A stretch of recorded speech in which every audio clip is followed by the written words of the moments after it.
Bismillah, walhamdulillah, wa sallallahu ala rasulillah.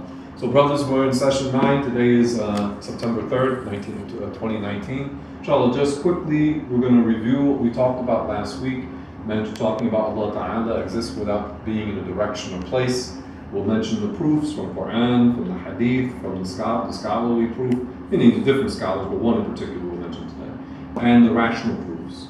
In part 2, bi'idhnillahi ta'ala, we'll talk about the issue of literalism, because it's as we just said, the habit of the Wahhabis, that they take certain verses literally, and it leads to contradictions and distortions, and even a bad belief about Allah. And we'll talk about one term in particular, the term wajh. And inshallah, we'll explain that in a little bit. Part 3, inshallah, we'll continue on the same topic. Allah does not need any of the creations. And then, inshallah, we'll conclude by defining what worship, Islamically, how do we define worship, bi'idhnillahi ta'ala. So let's go ahead through part 1, bi'idhnillah. So we said that one of the fundamental aspects of the Muslim belief is that Allah exists without being in a direction or a location. Location, place. Same idea. So we defined last week direction.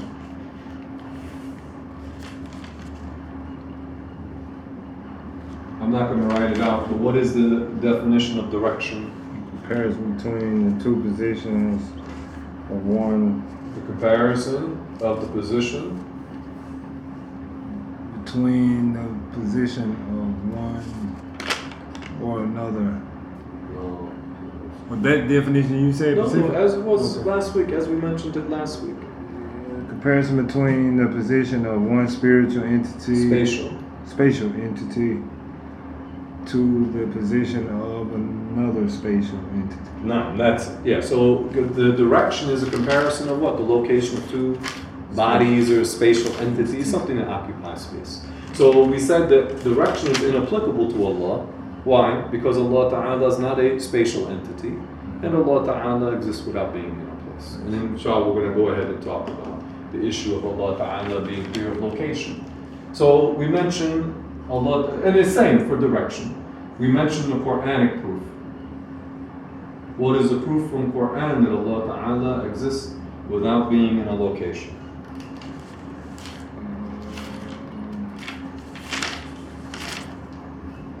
What's the proof? لَيْسَ كَمِثْلِهِ شَيْءٍ, which is chapter 42, Ashura 11. What does it mean? There is absolutely nothing like Allah whatsoever. Any of the creation. Allah does not resemble any of the creation. Yeah, there's absolutely nothing like Allah whatsoever. This is the meaning of it.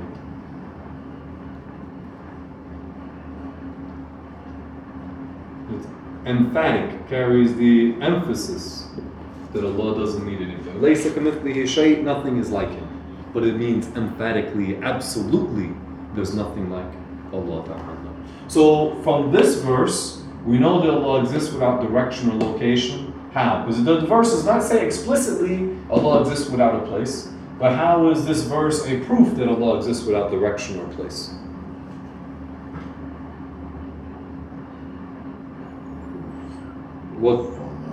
What's the nature of the things around us? What's the nature of your... They have comparisons.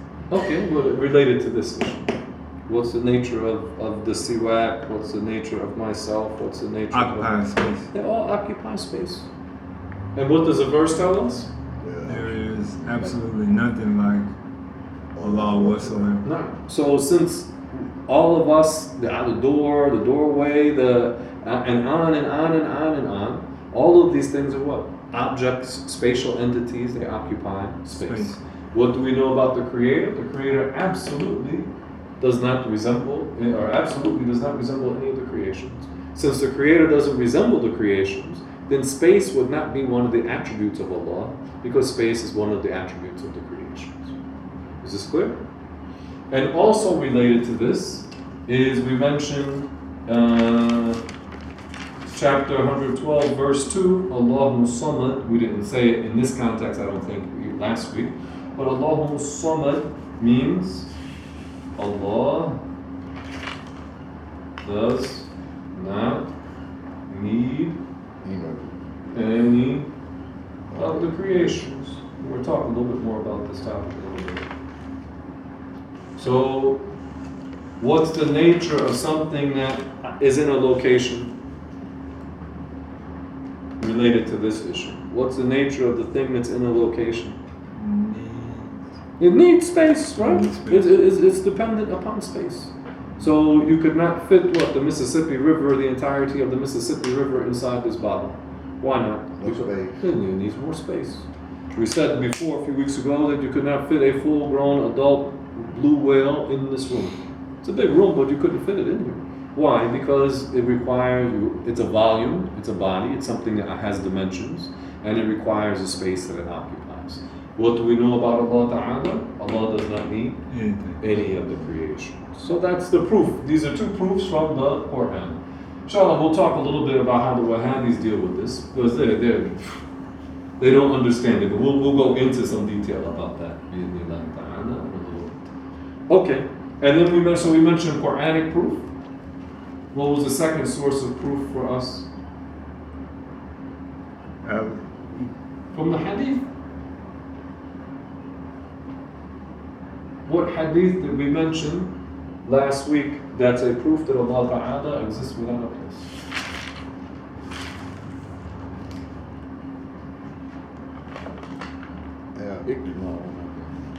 From Hadith. From the Hadith.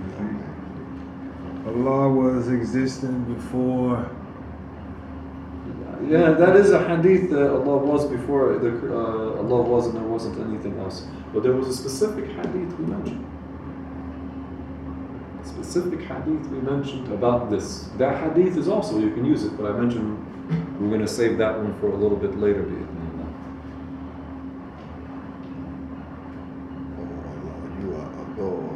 No, there we go. The Prophet sallallahu alaihi wasallam said, "Anta al-zahiru falaysa fawqaka shay, wa anta al-batin falaysa dunaka shay." So this hadith tells us there is nothing above or below, or there's nothing above Allah, nothing below Allah. This is the summary of the hadith, because it's a little long. We'll explain it. I'm going to explain it, but I'm not going to write it all out. Nothing is above or below Allah. This is the summary of the hadith, of this part. So the Prophet said, "Oh Allah," meaning, "Oh Allah, sallallahu alaihi wasallam, you are al-Zahir." And what did we say al-Zahir means? It's one of the names. The one who is evident. The one whose existence is evident. You know, like we said, you come in here, you never doubt, well, did somebody build this or did it construct itself? You have no doubt people built this building. So when you look at the world or you look at yourself, you should know that it must have had, you and the universe must have a creator. So the existence of Allah is evident. So the Prophet said, "You are Allah here and there's nothing above you." And then he said, "And you are al-batin, and there is nothing below you or beneath you." And what does al-batin mean? Al-batin means the one who cannot be imagined. The one who cannot be imagined. And we said we're between the two extremes of what you have the atheists who they deny God's existence because they don't see God. And then you have the pagans, they worship things they worship creations. So what does the Muslim say? We say that God exists, unlike the atheists, or what the atheists claim, but different from the pagans, we say God is different from everything else, all creation. So good, we mentioned from Quran, we mentioned from Hadith, and now let's mention from the scholarly proof. One, we didn't go, we just mentioned one last week. You Atari At-Tahawi. How you know the game, bro? At-Tahawi. This is Tahari. yeah, with this is the thick. There's a thick T. That's why we underline it to show it's not a regular T. Okay. And this is the light H. Ta. And and then there's a stretch on the same. And then you join these two. At-tahawi. At-tahawi. No. So what did at-tahawi say, Brother Yaqeen? Allah is supreme and clear of all boundary, extremities, size, organ, and small body parts, and none of the 6 directions pertain to Allah, as is in the case of with all the original beings. All the original beings. So at the Tahawi, he mentioned Allah is clear of what? The 6 directions.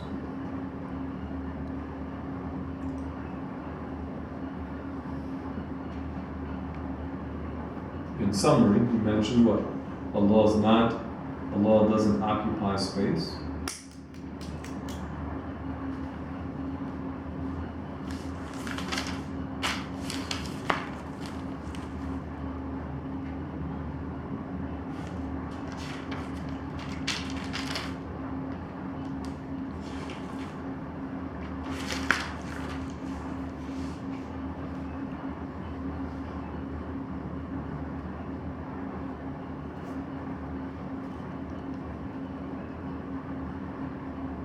So that was a summary of it. I didn't write out the whole statement. But the statement, as you said, it means Allah is supremely clear of all boundaries, extremities, sides, organs, small like body parts, appendages, and none of the 6 directions contain Allah, as is the case with all the created things, the originated beings.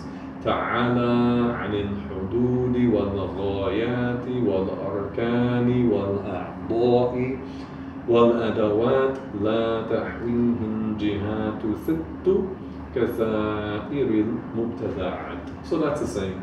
So summarizing, Allah doesn't occupy space, because he said he doesn't have what? Boundaries, extremities, same, limits. Sides, what? Organs, those are Allah's clear, boundaries, extremities, sides. So that means he doesn't occupy what? Space. This board has what? Boundaries. It has extremities. There's what? A corner here and what? A corner here and a corner. So it has what? It has extremities, sides, boundaries. That's the nature of a body. The chair has what? It has boundaries. Myself as a body, I have what? Boundaries. So Allah Ta'ala, the Tahawi mentioned Allah is clear of the spatial characteristics. He also mentioned Allah does not have what?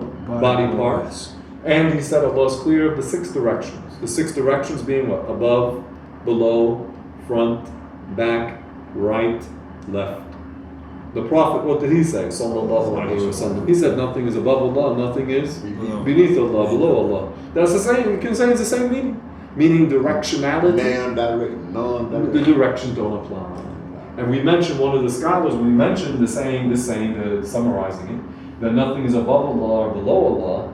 The scholars, they said they use this hadith as a proof that Allah exists without being in a place. Since there's nothing above Allah and nothing below Allah, then place does not apply to them. Got it? Easy, strong. The proofs are clear. So this is the scholarly proof. One, we're not going to go into all of the different scholars this time and talk about it, but just one is enough for the reasonable person. Yeah. One is enough. Now we'll talk a little bit more and talk about the Wahhabiyya, inshallah. So we mentioned hadith, we mentioned Quran, we mentioned what? Scholarly proof, and then we mentioned the rational proof. We mentioned several rational proofs.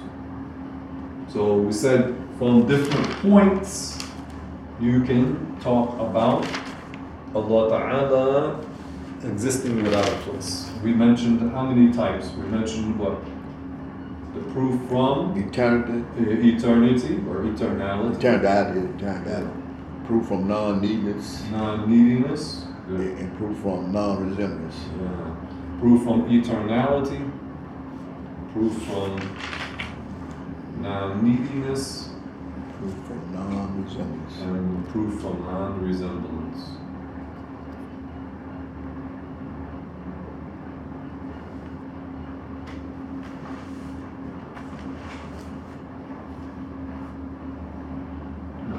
Alhamdulillah. You find with our belief, as we said, that there's nothing in our belief that contradicts the what? The intellect. It doesn't contradict the mind.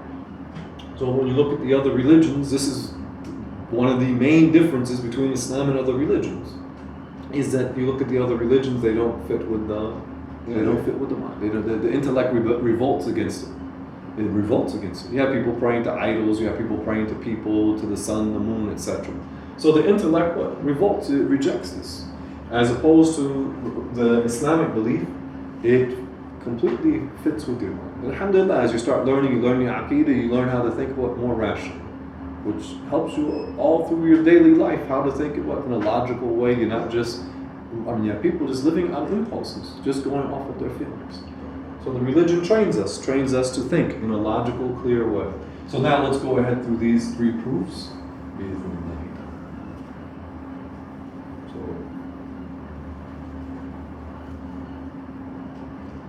let's mention the proof from eternality. Summarizing, inshallah. So how does that proof work? Allah beginning. Allah exists without a beginning. Allah is beginningless. No. Continue. Okay. Good. Allah existed before the creation. Allah existed before the creation. Places other than Allah that is place is a creation. No. Allah did not need a place before places existed. Allah does not need a place after everything place existed. You mixed your proof. I mixed it up. Yeah, it's good. The answer is good, but that's not the proof from eternality. The proof before. Look at the proof before. Oh, so I'm way down to the bottom. No, it's good. It's good. What you said is right because they fit. The one from the proof from eternality and the proof from non-neediness, they go together. They overlap. Go ahead from eternality. Words have meaning. No, let's skip that part. We'll come back to that. Statements have implications. No, that whole section. The whole section. Okay. Yeah. The proof from eternality. Allah existed before the creations. Place was not existent. Allah, after Allah originated place, Allah did not transform and materialize in a place. So the proof from eternality, Allah existed before the creations. And there was no place. There was no light. Remember we mentioned there's no light, there's no dark, there's no distance, no direction. Your mind, again, your let's say your imagination cannot fathom that. But your intellect says that's the truth. That's the truth. This is the fact. So there's this distinction between the imagination and the intellect. There are things that the intellect affirms, but the imagination can't reach. You follow? The imagination can't, as I say, it can't go there. But the intellect says, that's the fact. God is not darkness, God is not light, God is not distance, God is not direction, God existed before they existed. I can't imagine God. But this is the fact. So since Allah existed before the creations, there was nothing else in existence. After Allah Ta'ala originated the creations, He did not transform from what He was and then materialize in a place. That's the proof from eternality. Good. The proof from non-neediness, you said it already, brother. Yeah. Repeat it, inshallah. The proof from non-neediness, Allah existed before the creation. Before the creation and places is other than Allah. Nine. So Allah Ta'ala existed before the creations. And place is not Allah, so we'd say Creation. Yeah, continue. That's a place is a creation. Allah did not need a place before places existed. Allah does not need a place after everything. After places and the rest of the creation existed. No. Not neediness. Because to say that God is in a place would mean dependency. We exist in a place. And our existence is dependent upon space and place. It's dependent upon it. You hear, when you have earthquakes and buildings collapse and people get crushed. Why? Because they don't have enough space. The people, may Allah protect us, they get in a car accident. They get crushed because the body requires space. Required. Yeah, it requires. It can't be without it. Allah Ta'ala was, and there wasn't anything else. His existence is not contingent. Remember, contingent, dependent upon something else. Because Allah is the creator who existed before anything else. Now, and the last one, which we already mentioned when we mentioned the Quranic proof. Proof from non-resemblance. Non-resemblance. Go ahead, Brother Tariq. Allah absolutely does not resemble any other creations. Objects, bodies, images have size and place. Allah does not resemble objects, bodies, images. Allah exists without a place. No, that's it. That's it. Very good. Very good. So again, it goes back to, like we said before the lesson started, knowing about Iman first. When the person understands Allah totally does not resemble or need the creations, then this whole subject is easy. But when the person is assuming, starting from the false assumption that God is some type of a form, then when we start talking like this, to him, this sounds like nonsense. Because how can a body exist without a place? It can't. But of course, Allah is not a body, but he thinks Allah Ta'ala is a body. So this is why it sounds like he says, oh, this is philosophy. No, we started from the proof that God exists without a beginning. He even claims by his tongue Allah exists without a beginning. He says it, the Wahhabi, for example, but he doesn't understand. He says it, but he doesn't understand. Because if he understood Allah exists without a beginning, then he would understand this. And we mentioned, we'll do the flow chart out. How much time, say? Okay, let's do this out and walk the person through it. And usually, brothers, don't expect for the typical Wahhabi you'll be able to go through these points like this and be reasonable.